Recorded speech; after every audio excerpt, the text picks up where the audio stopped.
I early on born in St. Louis up until about age of about 19 or so, and then in the military for about probably 3 years and up a little more. I had 1 year of undergraduate degree, 1 year necessary for completing an undergraduate degree. So like quite a few people, I moved here in order to go to the university, and then we just did not leave. So that's a fairly common experience. There are quite a few people in Columbia that did that. My wife was very strongly involved with the university. She had a master's degree there. After the kids were up some size, she began to do that, got a master's degree in English, as well as teaching in the English department. Later on, at age 50, she got a PhD degree at the University of Michigan and came back and taught at the university. So the university has been a big part of our life. That is probably my favorite picture, because that is my wife. And about 20 minutes before that picture was taken, she had just received her doctor's hood.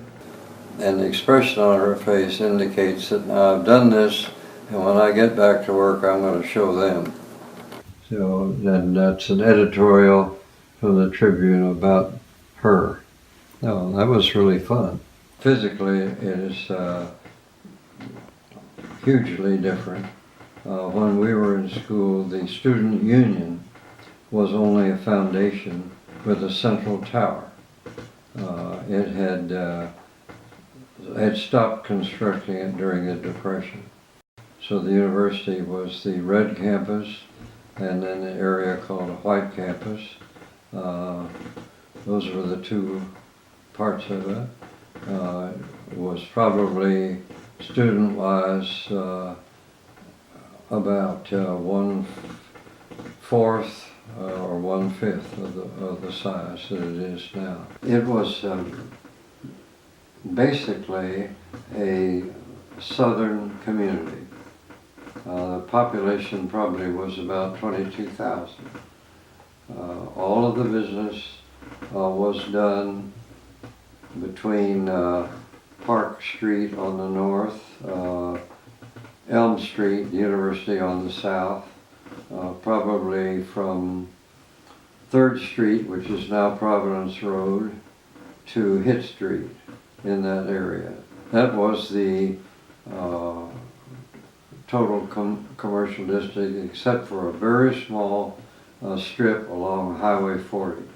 Just, I remember there was a current wisdom that Columbia would never expand west beyond West Boulevard and never go south past Hinkson Creek. That was the idea.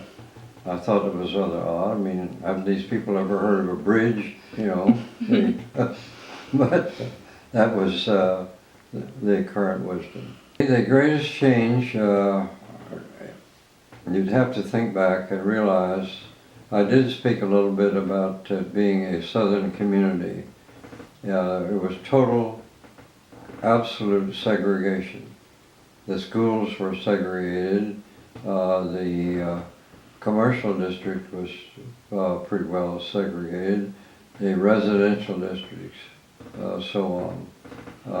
The African American people did not eat in the restaurants. They did not go to the theater, except a seat in certain areas. It was a different ball game entirely.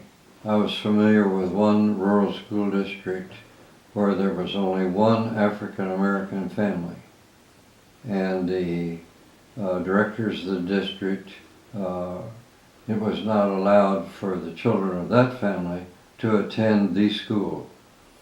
So they logically should have transported them to a place where there was an African American school. But they decided not to do that, so those children just did not go to school. It was illegal, but it was tolerated. that type of situation, fortunately, isn't going on now. So I'd say things are better and they have a long way to go. What do I think of it? Right now? Well, I think it's a very progressive and very well-run city. I'm rather proud of it. It certainly has its problems, but I can't imagine anything growing this fast that would not have problems.